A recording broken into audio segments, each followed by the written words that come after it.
Good morning everybody. Today we are going to learn.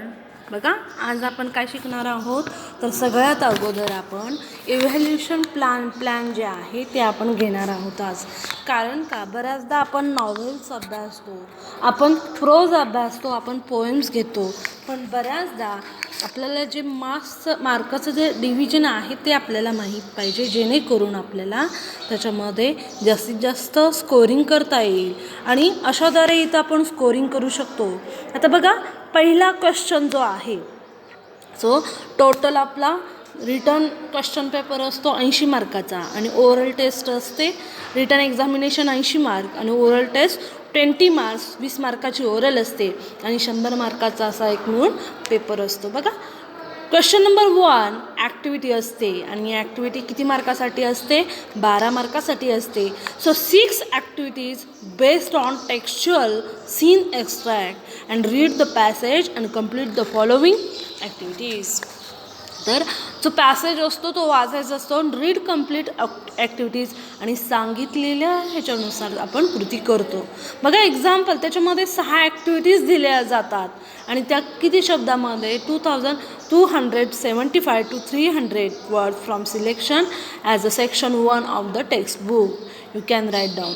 बघा आता passage return हा सुद्धा महत्त्वाचा आहे. कारण का बघा आपल्याला पॅसेजमध्येच ॲन्सर दिलेले असतात, पण बऱ्याचदा आपल्याला त्याचे प्रश्नाची उत्तरं लिहिता येत नाही. आता बघा कारण का तर सगळ्यात अगोदर प्रश्नाचा पहिल्यांदा आपल्याला अर्थ कळत नाही आणि जरी तो कळाला तरी त्यातले जे डिफिकल्ट वर्ड्स असतात त्याचे आपल्याला मिनिंग्स माहीत नसतात आणि त्यामुळे आपण गोंधळून जातो. आता तो पहिल्यांदा आपण पॅसेज पूर्ण वाचतो का व्यवस्थित ते सुद्धा महत्त्वाचं आहे. त्यामुळं नेहमी पॅसेज सोडवताना अगोदर आपण त्याची प्रॅक्टिस केली पाहिजे. रोज आपण एक तरी पॅसेज जो आहे तो घरी सोडवला पाहिजे, जेणेकरून आपण ती प्रॅक्टिसनुसार आपला कॉन्फिडन्स लेवल जो आहे तो वाढतो आणि त्यामुळे आपल्याला जे ॲन्सर्स आहेत ते लिहिता येतात. त्यामुळे सगळ्यात अगोदर आपण काय केलं पाहिजे? पॅसेज रोज एक तरी पॅसेज सोडवला पाहिजे. कारण का जर 12 मार्क पॅसेजवरती असतील तर आपण आत्तापासून जरी सुरुवात केली एक्झामपर्यंत तरीसुद्धा आपले रिव्हिजनसुद्धा होऊ शकतं. बघून सोडवा, भले तुम्ही ते बघून सोडवा, पण ते काय केलं पाहिजे? आपण सोडवलं पाहिजे, सॉल्व्ह केले पाहिजेत. बघा ॲक्टिव्हिटीज पहिल्या क्वेश्चनमध्ये सुद्धा 6 दिलेल्या आहेत, त्या आपल्याला माहीत आहेत. कॉन्टेक्स्च्युअल बघा एक्झाम्पल आपण बघू शकतो as a general instruction. Next आपण पाहू शकतो as a instruction for section first. Second असतं बघा बी सीन पॅसेज आणि म्हणून तिथं दिलेलं आहे सीन पॅसेज. 6 ॲक्टिव्हिटीज कुठल्या कुठल्या आहेत त्याच्यामध्ये? Global understanding activities, complex factual activities, inference interpretation analysis, personal response, grammar and vocabulary. तर पहिले जे असतात ते 6 मार्कासाठी असतात, 2-2 असे मार्कासाठी असतात. पर्सनल रिस्पॉन्ससुद्धा 2 मार्कासाठी असतो. आता जर तो पॅसेज जर व्यवस्थित वाचला नाही, कित्येक जणांना पर्सनल रिस्पॉन्स म्हणजे त्याचं उत्तर जे आहे ते स्वतःच्या ॲन्सरमध्ये तुम्ही स्वतःचं ओपिनियन तुम्ही तिथं देऊ शकता, पण बरीच मुलं जे असतात ते पॅसेजमधलेच ॲन्सर्स लिहितात, त्यांना हे सुद्धा कळत नाही आपण उत्तर कुठलं लिहावं. बघा ग्रामर, याच्यामध्ये ग्रामर कुठलंही येऊ शकतं. ग्रामर ॲक्टिव्हिटीजमध्ये बघा ग्रामर रिलेटेड सीन पॅसेजेसशी रिलेटेड येतं आणि व्होकॅब्युलरी त्याच्यामध्ये सिमिलर वर्ड्स, मिनिंग और डिफरंट वर्ड्स और अँटॉनिमस वर्ड्स अशा प्रकारे व्होकॅब्युलरीमध्ये विचारले जाईल.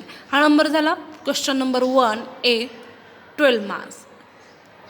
In question number 1 there is B we called as a 4 marks आणि B असतो तो 4 मार्क्स असतो आणि B जो आहे 4 मार्क आहे ते कशावरती असतात? ग्रामरवरती असतात. बघा ग्रामरमध्ये तुम्हाला do as directed any 3 grammars items. बघा डू ॲज डायरेक्टेडमध्ये कुठले येऊ शकतात? Direct, indirect speech, passive voice कुठलंही त्याच्यामध्ये येऊ शकतं. और ट्रान्सफॉर्मेशन ऑफ सेंटेन्सेस, त्याच्यामध्ये ट्रान्सफॉर्मेशन ऑफ सेंटेन्सेससुद्धा येऊ शकतो 3 मार्कासाठी.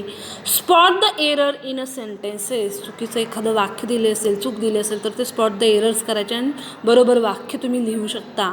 1 or 2 sentences can be given. These are 4 marks. पहिला जो आहे डू ॲज डायरेक्टेड तो 3 मार्काचा असतो आणि spot the error in sentences तो किती मार्काचा आहे 1 मार्कासाठी असतो. हा झाला आपला पहिला क्वेश्चन. लक्षात पहिला क्वेश्चन जो असतो तो प्रोजवरती असतो, सीन पॅसेजवरती असतो. त्याच्यामध्ये 6 ॲक्टिव्हिटीज दिलेल्या असतात आणि त्यातमधलाच बी आकडा जो आहे तो 4 मार्कासाठी आहे. त्याच्यामध्ये ग्रामर आहे. मग ग्रामर कुठलं असेल डू ॲज डायरेक्टेड और एनी 3 ग्रामर्स आयटम्स कुठलेही त्याच्यामध्ये येऊ शकतात. चेंज द वॉइस येऊ शकतो, नॉट ओनली बट ऑल्सोची वाक्य होऊ शकतात. म्हणजे ठराविकच. ग्रामर म्हणजे काय की जो भाग तुम्हाला आत्तापर्यंत शिकवलेला आहे, आतापर्यंत झालेला आहे तोच भाग, त्याच्या व्यतिरिक्त दुसरं काहीच येत नाही याच्यामध्ये. बघा नेक्स्ट दुसरा क्वेश्चन जो आहे तो अनसीन पॅसेजवरती असतो. बघा जर आपण सीन पॅसेज जास्तीत जास्त सोडवले तर आपल्याला एक टेक्निक भेटतं, एक कौशल्य भेटतं आणि त्याचा परिणाम प्रत्येक क्वेश्चनला पडतो. समजा की आपला पहिला क्वेश्चन जो आहे तो सोपा गेला तर बरोबर सगळेच प्रश्न जे असतात त्याचा इफेक्ट त्याच्यावरती होतो आणि त्यामुळे सगळे प्रश्न जे आहेत ते आपल्याला अवघड जाऊ शकत नाहीत, ते सुद्धा सोपे जातील. कारण का आपली मनाची तयारी होती की बाबा रे मला पहिला प्रश्न सोपा गेला तर माझे सगळे जे प्रश्न आहेत ते मला सोपे झाले. बऱ्याचदा आपण जास्त वेळ आपला कुठं जातो पॅसेज वाचणं आणि त्याची ॲन्सर जे आहे ते लिहिणं. आणि बऱ्याच ठिकाणी आपण काय करतो त्या प्रश्नातले जे शब्द आहेत ते पॅसेजमध्ये कुठं आहेत का आणि त्या पॅसेजमधले full stop to full stop असं आपण काय करतो राईट डाऊन करतो. आणि जरी ते उत्तर मग पुढं असेल किंवा पाठीमागे असेल आणि बऱ्याचदा आपण खूप उत्तर लिहितो पण ते उत्तर मे बी राईट और मे बी रॉंग, ते बरोबरसुद्धा असू शकतो किंवा चुकीचंसुद्धा असू शकतो, पण आपल्याला एक समाधान असतं की बाबा रे मी उत्तर लिहिलेलं आहे. पण सगळ्यात महत्त्वाचं काय तुम्ही जे लिहिता ते बरोबर लिहा आणि याच्यासाठी प्रॅक्टिस महत्त्वाची आहे. त्यामुळे रोज तुम्ही एक पॅसेज सोडवा आणि त्याचबरोबर तुम्ही अनसीन पॅसेज घेतला तरी चालेल. Read the passage and complete the following activities. Unseen passage आपण जो पुस्तकामध्ये न पाहिलेला पॅसेज आहे तो तुम्हाला सोडवायचा आहे आणि ज्यांनी रोज एक पॅसेज सोडवतात त्यांच्यासाठी हा पॅसेजसुद्धा अवघड जात नाही. का त्यांना एक स्किल येतं की कशाप्रकारे आपण पॅसेजेस सोडवले पाहिजेत, प्रश्न केव्हा वाचले पाहिजे, तो पॅसेज केव्हा वाचला पाहिजे, ही एक ॲक्टिव्हिटीज आपल्या लक्षात येते. आता याच्यामध्ये सुद्धा 6 ॲक्टिव्हिटीज आहेत जशा सीन पॅसेजमध्ये आपण पाहिलेल्या आहेत. First is global understanding activity, second complex factual activity, inference interpretation analysis for personal response, grammar, vocabulary. तर ज्याप्रमाणे आपण सीन पॅसेजमध्ये ॲक्टिव्हिटीज पाहिलेल्या आहेत त्याचप्रमाणे ह्या ज्या 6 ॲक्टिव्हिटीज आहेत त्यासुद्धा त्याच्यामध्ये. आणि बघा नेहमीच पर्सनल रिस्पॉन्सला मार्क्स असतात आणि ते पर्सनल रिस्पॉन्स हा तुमचं ओपिनियन. ज्यावेळेस तुम्ही जास्तीत जास्त पॅसेज चांगल्या तऱ्हेने वाचाल तुम्हाला ते अंडरस्टँडिंग लेवलपर्यंत येईल आणि त्यानंतर तुम्हाला पर्सनल रिस्पॉन्सचे ॲन्सर जे आहेत ते लिहिता येईल. त्याच्यामध्ये लिहिण्यामध्ये काहीही अवघड जाणार नाही. हे झाले किती मार्काचे बघा 6 ॲक्टिव्हिटीज आहेत आणि अनसीन पॅसेज त्याच्यामध्ये 6 ॲक्टिव्हिटीज दिलेल्या आहेत. आता 3 मार्क राहिलेले असतात. बघा सेकंडमधला एला अनसीन पॅसेज आहे आणि त्याच अनसीन पॅसेजवरती इथं 3 मार्क्स दिलेले असतात. समरी रायटिंग, सारांश लेखन.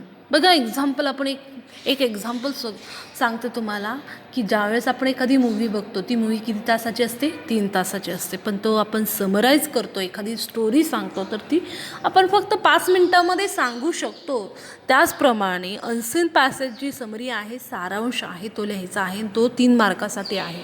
आणि must be more important title, आणि सगळ्यात अगोदर काय महत्त्वाचं आहे टायटल इम्पॉर्टंट महत्त्वाचं आहे. आता आपण त्याच्यावरती क्वेश्चन सोडवलेले आहेत बरोबर, तर त्यामध्ये आपल्याला टायटल जे आहे ते लक्षात येतंच, अंडरस्टँडिंग होतंच, पण सारांश भाग किती लिहायचा, नेमकं कुठला भाग जो आहे तो महत्त्वाचा नाही किंवा जो महत्त्वाचा आहे तो किती लिहायचा याच्यामध्ये कन्फ्युजन निर्माण होतं.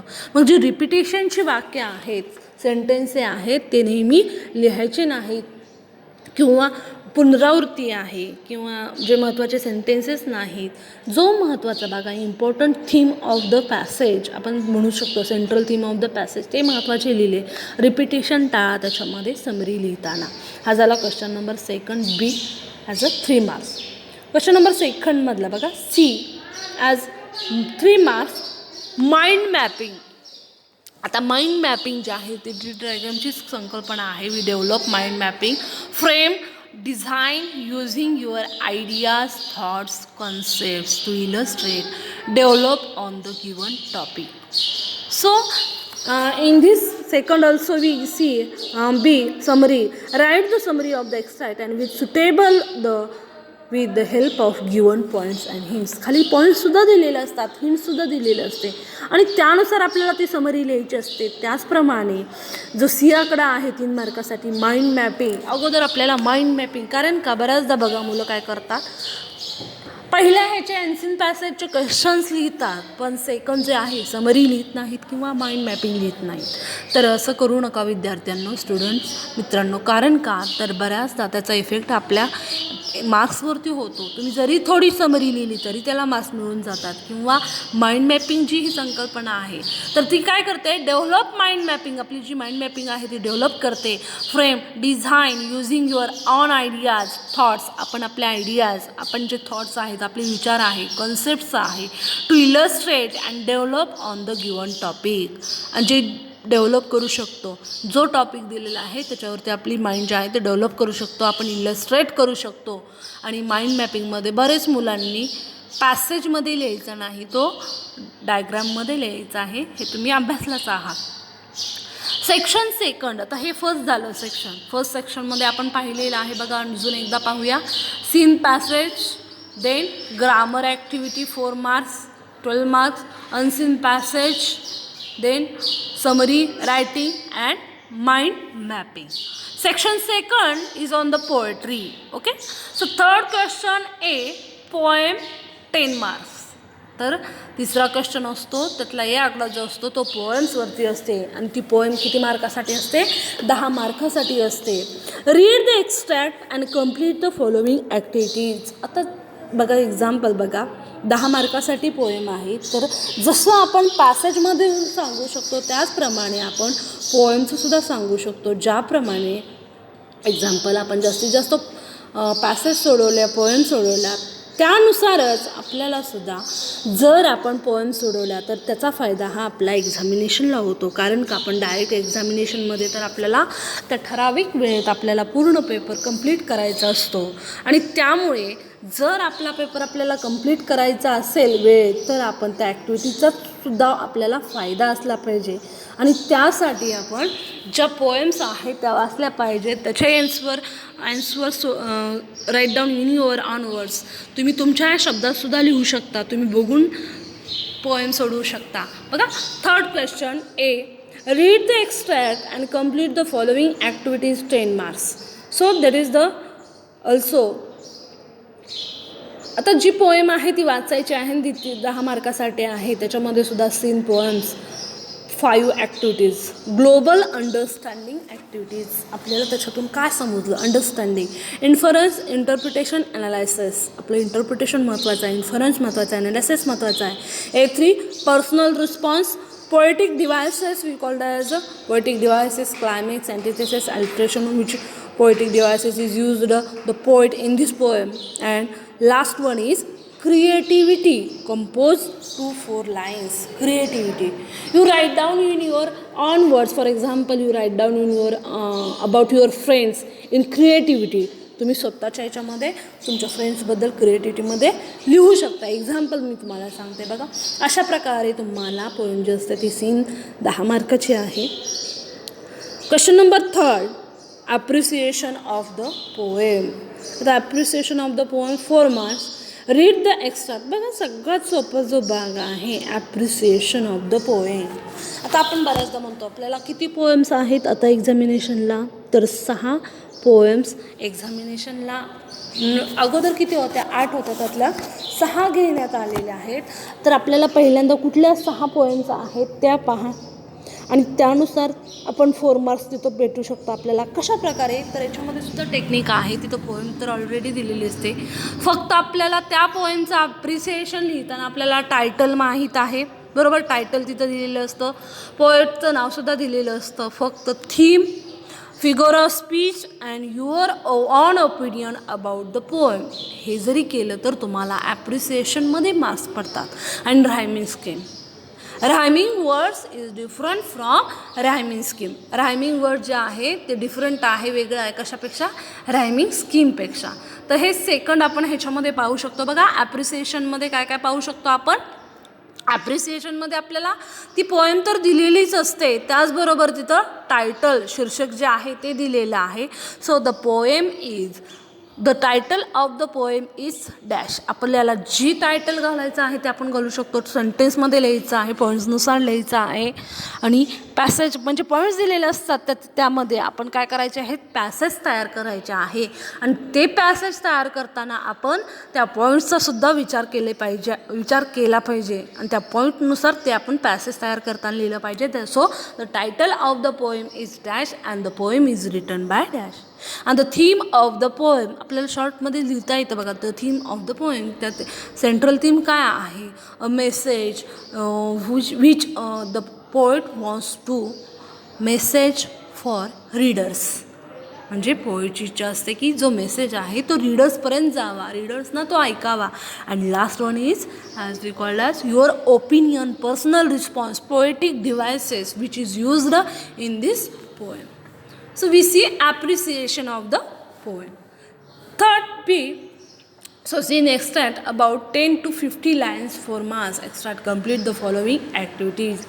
आता 3 points बघा. Theme, language, explanation, presentation, personal opinion and evaluation. हेच आहे बघा. थीम, लँग्वेज, त्या पोएटनं लँग्वेज कशी आहे, सिम्पल आहे का कॉन्टेक्स्चुअल आहे और कॉम्प्लेक्स आहे. जर ती language, the poet has used simple language और the poet has used complex language. Explanation कसं आहे, त्याचं स्पष्टीकरण कशा प्रकारे दिलेलं आहे, सिम्बॉल्स, इमेजेस कुठले कुठले वापरलेले आहेत याचं सुद्धा एक्सप्लेनेशन आपण देऊ शकतो. अँड प्रेझेंटेशन, ते कसं आपल्याला प्रेझेंट केलेलं आहे ते सुद्धा आपण त्याच्यामध्ये लिहू शकतो. पर्सनल ओपिनियन, तर तुमच्या सिलेबसला 6 पोएम्स आहेत आत्ता, तर त्या 6च्या पोएम्सचं तुमचं पर्सनल ओपिनियन असलंच पाहिजे तुमच्याजवळ. कारण का, आपण जर ती पोएम अभ्यासली आहे तर आपल्याला 2-3 लाईन त्या पोएमबद्दल सांगता आल्या पाहिजेत. म्हणजेच काय की ती पोएम आपल्याला कळलेली आहे हा उद्देश होतो. जर आपल्याला त्या पोएम समजत असेल पण आपल्याला सांगता येत नाही, याचा अर्थ आपल्याला ती पोएम अंडरस्टँडिंग झालेली नाही, आपल्याला ती व्यवस्थित कळलेली नाही. So personal opinion is also important when you write down your appreciation of the poem. Next, evaluation. So evaluation, your on evaluation about the poem. तुम्ही तुमचं स्वतःचं मत तुम्ही तिथं घालू शकता. This is the question number 3B, appreciation of the poem. Okay. Section 3rd, this is the section 2nd, poetry section. First section is prose, second section is poem, third section is on the writing skill. आता third section कशाचं आहे, writing स्किलवरती आहे. So writing skill is also important. In writing skill we see question number 4, complete the activities as per given instruction given as per the instruction given below. तर ज्या ज्या activities तुम्हाला दिलेल्या आहेत त्यानुसार तुम्ही इन्स्ट्रक्शन्स दिलेले आहेत, तर त्यानुसार त्या ॲक्टिव्हिटीज काय करायच्या आहेत, कंप्लीट करायच्या आहेत. सेक्शन 3मध्ये रायटिंग स्किलमध्ये. So complete activities as per instructions given the below. So here we see 16 marks. तर ह्याच्यासाठी किती मार्क्स आहेत, 16 मार्क्स आहेत, 16 मार्क्स आहेत बघा रायटिंग स्किलसाठी. आता बऱ्याचदा मुलं काय करतात, रायटिंग स्किल आहेत तर तिथंपर्यंत मुलं लिहित नाहीत, पोहोचत नाहीत आणि ते लिहिण्याचं टाळतात. त्यांना वाटतं आपल्याला पॅसेज लिहिलं, पॅसेजले मार्क्स लिहिले किंवा पॅसेजचे आन्सर लिहिले तर आपल्याला तिथं भेटतील. पण जास्तीत जास्त मार्क्स हे कुठं भेटतात, तर रायटिंग स्किलमध्येच भेटतात. बघा रायटिंग स्किल, ड्राफ्टिंग बघा ABCD 4 ॲक्टिव्हिटीज, त्याच्यामध्ये 4 ॲक्टिव्हिटीज दिलेल्या आहेत. आता 4 ॲक्टिव्हिटीज कुठल्या आहेत त्यामध्ये बघा. क्वेश्चन नंबर 4A, तर A ॲक्टिव्हिटी कुठली आहे, drafting virtual message. Virtual message, so we know already about that. What is the meaning of message, आपल्याला अगोदरच माहीत आहे. तर मेसेजचा अर्थ काय आहे, पण इथं बघा drafting virtual message we called as a statement group discussion or statement of purpose. तर हे किती मार्कासाठी आहे? 4 मार्क. तर 4 मार्क आहे त्याला. पहिला त्याच्यामध्ये ह्या तिन्हीपैकी कुठलंही तुम्ही एक लिहू शकता. Drafting virtual message, or you write group discussion, or you write statement of purpose. Okay. So in this when you are selecting to write the writing skill, ज्यावेळेस आपण सिलेक्शन करतो रायटिंग स्किल लिहिण्यासाठी, बऱ्याचदा काय होतं, आपण थोडंफार रायटिंग स्किल लिहितो आणि नंतर वाटतं की बाबा रे हे आपल्याला व्यवस्थित जमत नाही, म्हणून आपण काय करतो, चेंजेस करतो, त्याला खोडतो आणि नंतर दुसरं रायटिंग स्किल लिहायला सुरुवात करतो. नंतर पण आपल्या लक्षात येतं की ते पण आपल्याला व्यवस्थित लिहिता येत नाही, म्हणून आपण नंतर फ्रेश पहिलं जे लिहिलेलं आहे ते एक्झाम्पल एक्सप्लेनेशनमध्ये लिहायला सुरुवात करतो. So first you decide which you write very well, that is the most important. So you write you like it whenever as you like it. So drafting virtual message or group discussion, statements of purpose, we called as SOP. बघा, drafting virtual message असेल, group discussion असेल किंवा statement of purpose असेल, तर ह्या तिन्हीपैकी तुम्हाला चांगल्या रीतीने त्याच्यामध्ये स्कोरिंगच्या दृष्टिकोनातून तुम्हाला जास्तीत जास्त किती कशाबद्दल लिहिता येतील, तर तेच ॲक्टिव्हिटी तुम्ही काय करायची आहे, निवडायची आहे लिहिण्यासाठी. जर तुम्हाला वाटत असेल की बाबा रे मला व्हर्च्युअल मेसेजेस जास्तीत जास्त लिहिता येतात, तर तेच निवडा. जर तुम्हाला वाटत असेल ग्रुप डिस्कशनबद्दल मला जास्तीत जास्त लिहिता येईल, तर ते निवडा. किंवा तुम्हाला वाटत असेल स्टेटमेंट ऑफ पर्पजबद्दल मला लिहिता येत असेल, तर ते निवडा. पण तुम्ही ते निवडा तुम्हाला ज्या गोष्टीबद्दल जास्तीत जास्त एक्सप्लेनेशन देता येतील, तुम्हाला जास्तीत जास्त मांडता येईल, तुम्हाला लिहिता येईल, जेणेकरून तुम्हाला 4 मार्क्स तिथं भेटतील. Question number 4B. आता हे आपण चार मार्काचं पाहिलेलं आहे बघा. Question number B also for 4 marks. आता याच्यामध्ये काय आहे, email writing, report writing, interview questions. Email writing कशा प्रकारे लिहितात हे आपण 11वीला सुद्धा पाहिलेलं आहे, आता पण पाहिलेलं आहे आणि एक्झामला तर तुमच्या ते आहेच. मग ईमेल रायटिंग कशा प्रकारे लिहितात, ईमेल लिहिताना कसा लिहिला जातो, पॅसेजमध्ये कसा लिहिला जातो, त्याच्यामध्ये ईमेल कसा लिहिला पाहिजे, तो कुठल्या साईडला असला पाहिजे, या छोट्या छोट्या ज्या गोष्टी असतात त्याला मार्क्स असतात. तर फक्त ईमेल लिहिल्यावर त्याला मार्क्स भेटतात का, तर ही पूर्ण चुकीची गोष्ट आहे. रिपोर्ट रायटिंगसुद्धा लिहिताना ज्या बारीक सारीक गोष्टी असतात त्यासुद्धा आपण पाहिल्या पाहिजेत. And last one is interviews question. आता इंटरव्ह्यूज क्वेश्चन, समजा एखाद्या फार्मरबद्दल आहे आणि तुम्ही विचारता what is your name, what is your father name, what is your mother name, हे महत्त्वाचं आहे का, नाही. What is your name, that is the bus, म्हणजे तेवढं पुरेसं आहे, that is the enough for your interview question. And what is the next question, बघा, what is the next question will be on the subject of farming.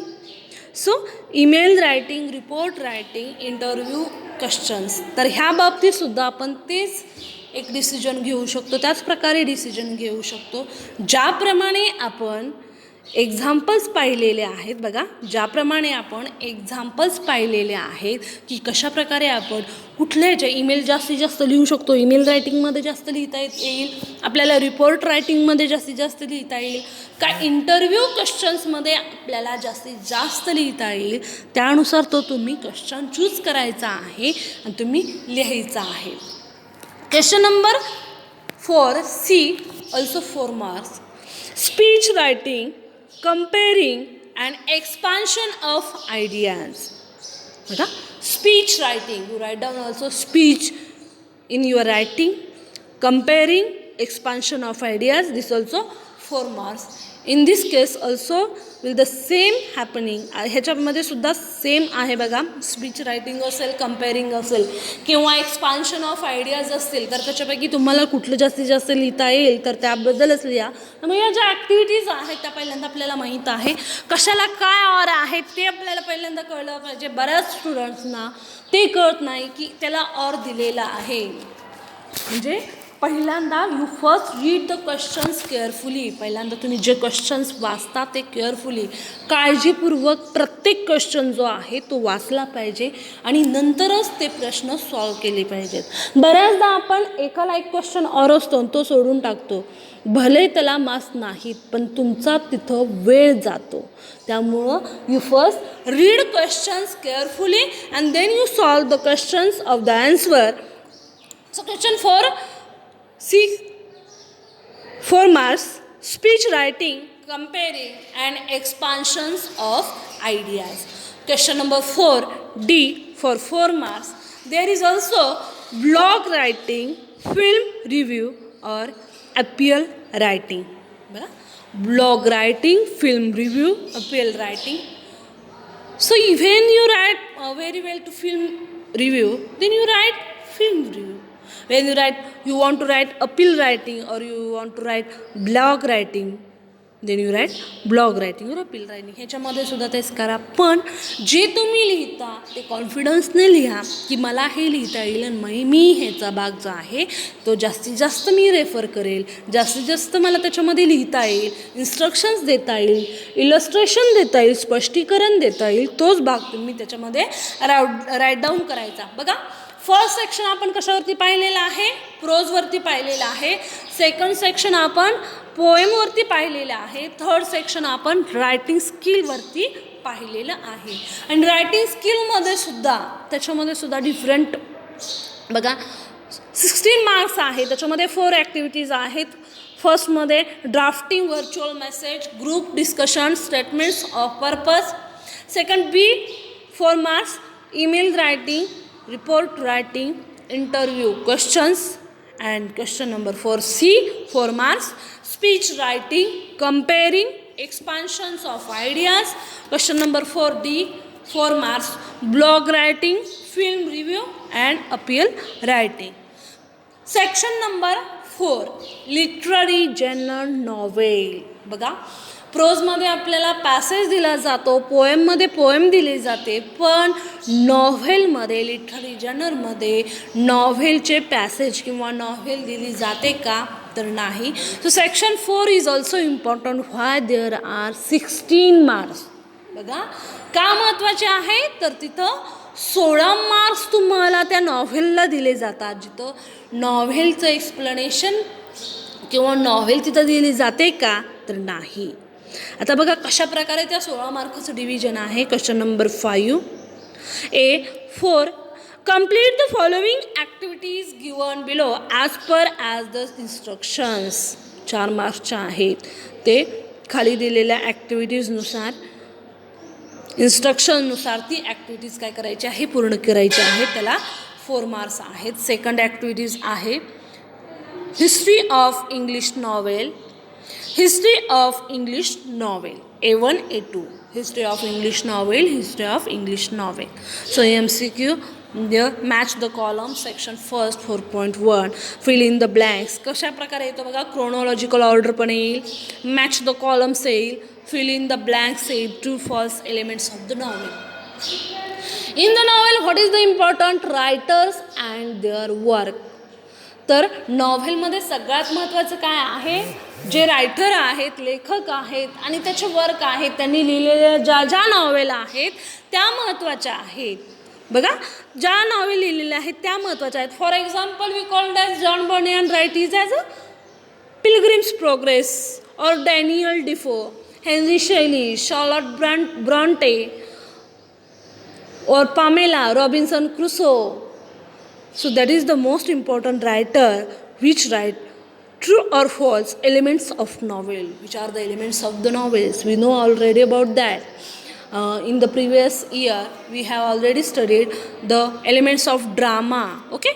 We have already studied the elements of drama. In this year, we study as elements of novel. Elements of novel मध्ये आपण पाहिलेलं आहे plot, character, अशा प्रकारे elements आहेत त्याचे.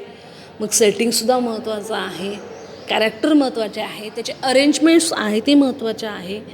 कारण का जरी ते रिटन फॉर्ममध्ये असलं तरी त्याच्यामध्ये कॅरेक्टर्स महत्त्वाचे आहेत, पात्रसुद्धा आहेत, सेटिंग महत्त्वाचे आहे, कॅरेक्टरायझेशन महत्त्वाचं आहे. कॅरेक्टर्स तर आहे पण कॅरेक्टरायझेशनसुद्धा त्याच्यामध्ये महत्त्वाचे आहे. अशा प्रकारे एलिमेंट्स ऑफ द नॉवेल्स आपण पाहिलेलं आहे. You first see the videos my video on my channel, then you understand the history of a novel. त्यानंतर तुम्हाला लक्षात येईल की हिस्ट्री ऑफ नॉवेल, जी नॉवेलची हिस्ट्री आहे ती कशा प्रकारे तुम्हाला तिथं सांगितलेली आहे. And there is activity section 4.1, match the column chronological order, fill in the blanks और ट्रू और false elements of the novel. Question number 5B 4 marks. प्रत्येक क्वेश्चन नंबर 5 जो आहे तो प्रत्येक नॉवेल जी आहे ती 4 मार्कासाठी आहे, 4 मार्क्ससाठी आहे, अशी म्हणून किती आहे 16 मार्क्स आहेत. बघा, answer in about 50 words to the questions given below and 4 marks. आता क्वेश्चन बिलो 4 मार्क्ससाठी आहेत. आता 2 ॲक्टिव्हिटीज आहेत सेक्शन 2. बघा, plot, structure, theme, setting, language, character. Plot काय आहे, स्ट्रक्चर काय आहे, theme, setting and language and character. बघा, प्लॉट काय महत्त्वाचं असतं, plot, structure, arrangement of the events in the novel. तर एखादी ज्यावेळेस स्टोरी सांगत असतो त्यावेळेस आपण काय महत्त्वाचं आहे, बिगिनिंग, मिडल अँड एंड. ती स्टोरी कसली असली पाहिजे, त्याला सुरुवात, मध्य आणि शेवट हे 3 गोष्टी असल्या पाहिजेत, तरच ती स्टोरी आपल्याला कळते. त्याचप्रमाणे कादंबरीमध्ये सुद्धा काय असते तर स्टोरीज असते. स्टोरीच्या व्यतिरिक्त दुसरं काही असतं का कादंबरीमध्ये, नसतं.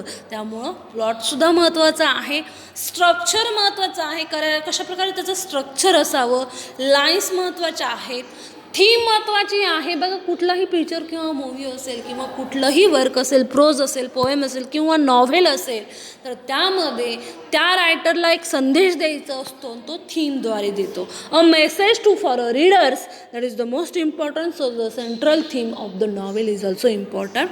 Second, third, fourth. बघा, सेकंड काय स्ट्रक्चर आहे, थर्ड थीम आहे, 4 सेटिंग आहे. सेटिंगसुद्धा महत्त्वाचं आहे. फॉर एक्झाम्पल, विच इन्सिडेंट्स और incidents, events, time and place. वेळ महत्त्वाची आहे, ती घटना कोठे झाली, केव्हा झाली, हे सुद्धा महत्त्वाचं आहे. लँग्वेज, तर त्यानुसार आपल्याला त्या रायटर, नॉव्हेलिस्टची जी लँग्वेज आहे, ती भाषाशैली आहे, त्याने कशा प्रकारे त्यामध्ये वापरलेली आहे. Which type of use, as a simple language और कॉम्प्लेक्स लँग्वेज, त्याने सिम्पल लँग्वेज वापरलेली आहे का कॉम्प्लेक्स लँग्वेज वापरलेली आहे.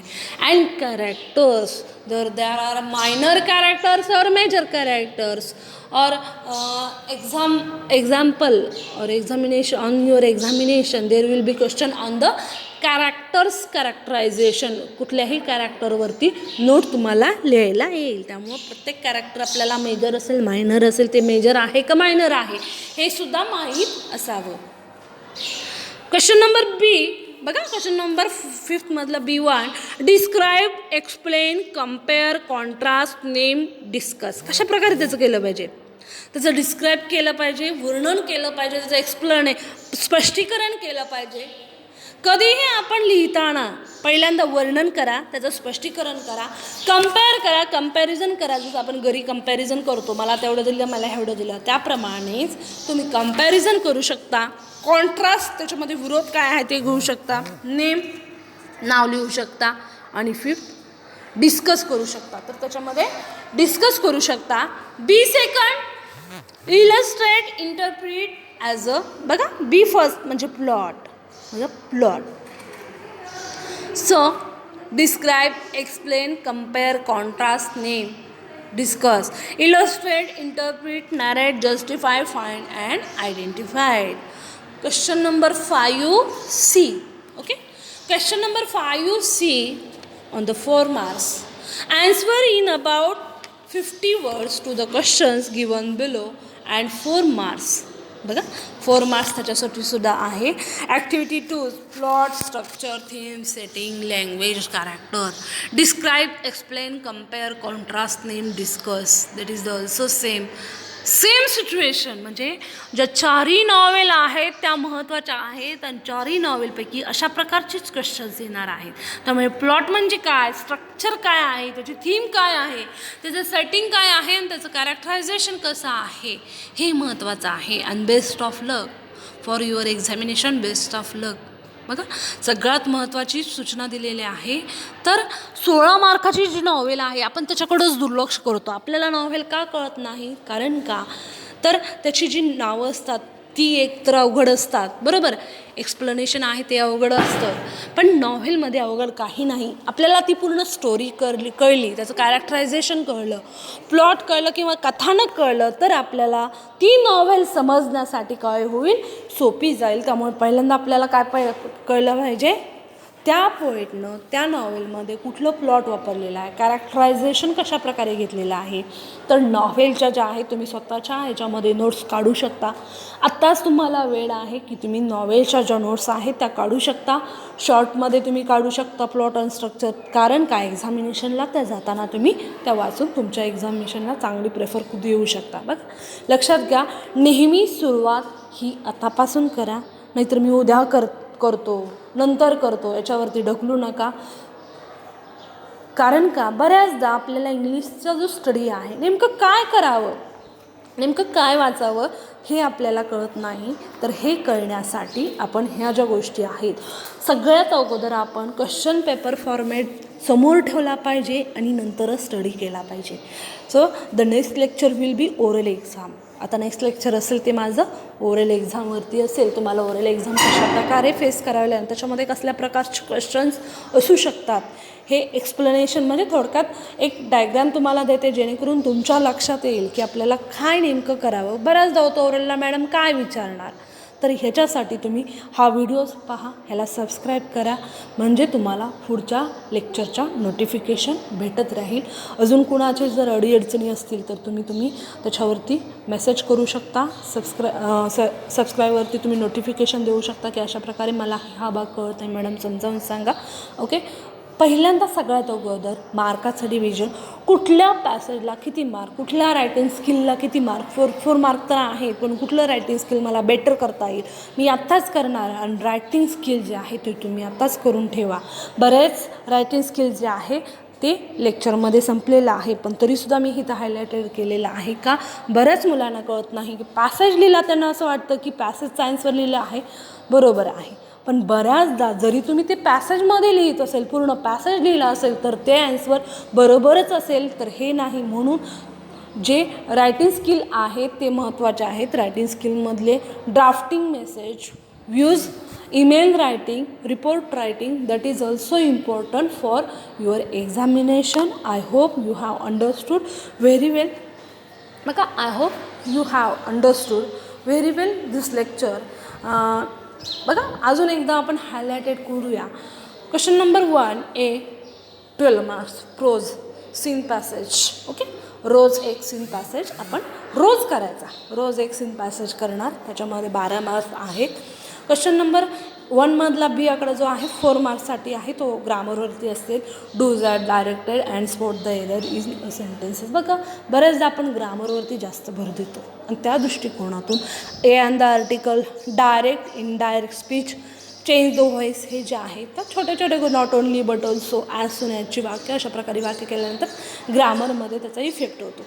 Second question A unseen passage and there is the 6 activities summary given on the point. आपल्याला समरी लिहायची आहे, टायटल लिहायचं आहे त्याच्यामध्ये, आणि त्यामध्ये पॉईंट्स जे असतात आपल्याला तिथं दिलेले असणार आहेत, फक्त आपण ते राईट डाऊन करायचे आहे. नंतर त्याचाच भाग जो आहे सी आकडा mind mapping. Mind mapping activities आहे, ही ॲक्टिव्हिटी व्यवस्थित करा. 6 क्वेश्चन असतील ते सोडवा, तुम्ही बघून सोडवा, जेणेकरून लक्षात येईल how to write as a mind mapping activity. So frame, design your ideas, thoughts and concepts to illustrate and develop on the given topic. Section 2, this is the first section, prose section. Section 2, poetry. There will be a poetry as a scene poem about 5 activities for 10 marks. And then appreciation of the poem. आणि नंतर काय आहे तर त्या पोएमचं appreciation आहे. आणि ते appreciation झाल्यानंतर question number 3 question number 3 will be seen as extract about 30 lines and then section number 3 writing skill. So complete the writing skill, 16 marks. There will be 4 in 4A मध्ये काय असेल, drafting virtual message, group discussion, statement of purpose. Section 4मधला B जो आहे त्याच्यामध्ये काय असेल, email writing, report writing, interview question, याच्यापैकी एक लिहायचा आहे. सीमधला speech writing, comparing, expansions of ideas, त्या तिन्हीपैकी एक लिहायचा आहे. क्वेश्चन नंबर 4 डी तर blog writing, film review, appeal writing, ह्या तिन्हीपैकी एक लिहायचं आहे. फर्स्ट यू डिसाईड, बघा पहिल्यांदा तुम्ही हे डिसाईड करा की तुम्हाला ज्या ह्याच्याबद्दल रायटिंग स्किल लिहायचं आहे, सोडवायचं आहे, ते व्यवस्थित येतं का, मला लिहायला येईल का. जर कॉन्फिडन्स असाल तर तेच लिहा. Literary genre section number 4 novel, बघा 4 आहे नॉव्हेल. आता नॉव्हेलचे आहेत तर नॉव्हेलमध्ये complete the following activities as per given idea. तर 4ही नॉव्हेल चांगल्या तऱ्हेने अभ्यासा. त्याच्यामध्ये हिस्ट्री ऑफ इंग्लिश नॉव्हेल आणि ज्या राहिलेल्या 3 नॉव्हेल्स आहेत त्याच्यामध्ये characterisation, plot, structure, theme, setting, तर त्या गोष्टी ज्या आहेत त्या महत्त्वाच्या आहेत त्या करा. कारण का बऱ्याचदा आपल्या नॉव्हेल जे असतात, नॉव्हेलमध्ये 16 मार्क्स आहेत आणि त्याकडे दुर्लक्ष करू नका. I hope you have understood very well. Thank you very much today. Subscribe my channel. Thank you very much.